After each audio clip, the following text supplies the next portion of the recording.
La situación de la infancia en México vive particular complejidad en el momento actual debido a que durante 70 años, como es bien sabido, prevaleció un único partido de Estado que de alguna manera se convirtió en una forma de gobierno que no permitió el ascenso de los derechos humanos y que debilitó las estructuras de procuración de justicia y las subsumió a las voluntades tanto presidenciales como de los distintos mandos del poder político a nivel de los estados y de los municipios. Y desafortunadamente esto también impactó los sistemas de protección de los derechos de la infancia. En el proceso en que históricamente México se incorporó a los tratados internacionales más importantes de derechos humanos y dentro de ellos a la Convención sobre los Derechos del Niño, es un proceso que está marcado por varias características. Dentro de ellas, una transformación en el modelo económico, un modelo con un asentado contenido neoliberal, que desmanteló las políticas públicas que eran de por sí de un carácter asistencialista, autoritario, y sobre todo algunos grupos en particular los fue colocando en mayores condiciones de vulnerabilidad, dado que no permitió el ascenso de un sistema de protección a los derechos de la infancia.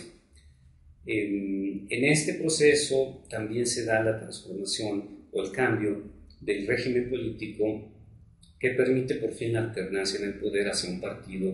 distinto al que había gobernado durante 70 años, pero que dentro de los cambios que se instrumentan en este proceso de cambio histórico no se encuentra la renovación, la reestructuración o por lo menos procesos de reingeniería en los sistemas de políticas públicas que ya tenían presencia hacia tareas asistenciales dirigidas a niñas, niños y adolescentes. De hecho, podríamos de alguna manera decir que el campo de la infancia es uno de los campos en los que menos reformas se realizan en el cambio democrático que vive el país. Podemos encontrarnos, por ejemplo, que en el caso de las mujeres se hicieron reformas importantes, se fortalecieron, por ejemplo, los institutos de las mujeres. En el caso de las poblaciones indígenas, también por ejemplo, se generaron algunas instituciones, se transformaron, se hicieron reformas importantes en términos jurídicos, no obstante, no fueron nunca suficientes para revertir la situación de discriminación histórica que habían vivido. Podríamos decir, por ejemplo, también que las personas con discapacidad son un grupo en los que han vivido también una serie de reconocimiento jurídico, de generación de instituciones específicas para su atención y para su protección. Algo similar podríamos decir que ocurrió con jóvenes. Se crearon, por ejemplo, los institutos de la juventud con el propósito de desarrollar estrategias específicas para este sector de población, pero esto no pasó con la infancia. Con la infancia comenzamos a vivir una etapa en donde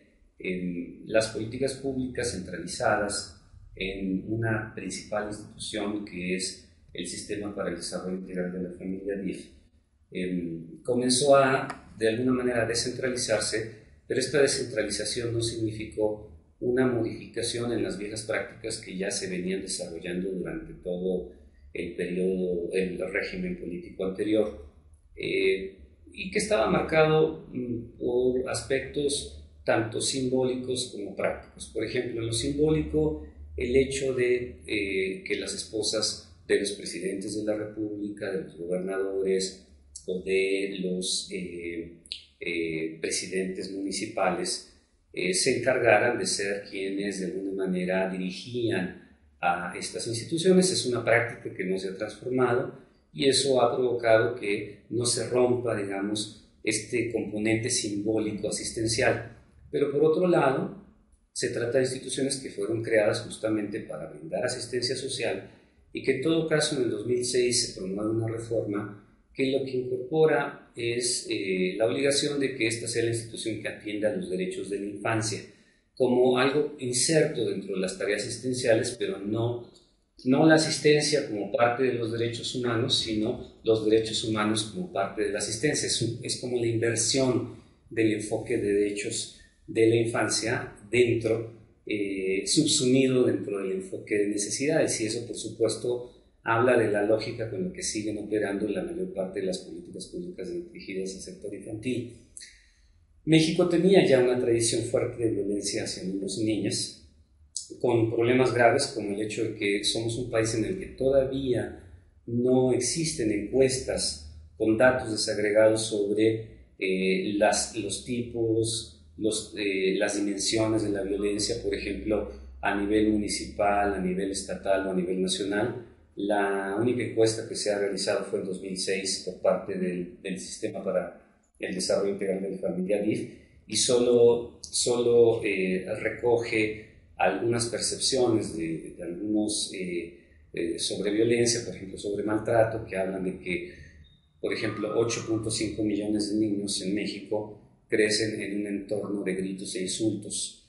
y datos de ese tipo que tampoco ayudan a desagregar la fenomenología. Otra encuesta también de 2005 que desarrolló el Instituto Nacional de las Mujeres con algunas entidades de la República solo da cuenta de los niveles de violencia en 3 estados. El problema actual es que toda esa deficiencia institucional que había sido negligente para poder garantizar sistemas adecuados de protección para los derechos de la infancia, y que estaba viendo la emergencia de nuevos fenómenos, no solamente de la violencia tradicional hacia niños y niñas, sino, por ejemplo, el crecimiento de fenómenos como la trata y la explotación sexual comercial de niñas y niños, se enfrenta de manera alarmante ante un nuevo fenómeno frente al cual se encuentra sin posibilidades de operar de ninguna manera. Y esto es el impacto de la violencia en el contexto de inseguridad y de confrontación con grupos de delincuencia organizada. Esta violencia no solamente agrava la situación que ya vivían niños y niñas, sino que además les coloca como en 3 grandes rutas. Una de ellas es aquellos niños que están muriendo por incidentes violentos en confrontaciones entre fuerzas armadas oficiales y entre grupos de delincuencia organizada. Un segundo grupo es el grupo de niños que están recibiendo un impacto indirecto porque en las noticias, en el contexto de sus comunidades, de sus escuelas, ahora tienen que aprender, por ejemplo, protocolos de seguridad, cómo protegerse ante conflictos, etc. Aun cuando no hayan pasado directamente ningún incidente violento, son niños que están creciendo en una sociedad que se siente amenazada y en un contexto en donde las autoridades declaran que estamos en una amenaza, estamos prácticamente en un estado de guerra interna, dicho de distintas formas, primero como guerra, después como lucha. Y un tercer grupo, y en este sentido la población adolescente es la que más está sufriéndolo, que es la población que justamente quedó fuera de las políticas de educación, de las políticas de trabajo, de las políticas asistenciales, y que además de manera mucho más notoria se encontraba establecida en ciertos estados de la República, que son paradójicamente los estados en donde mayor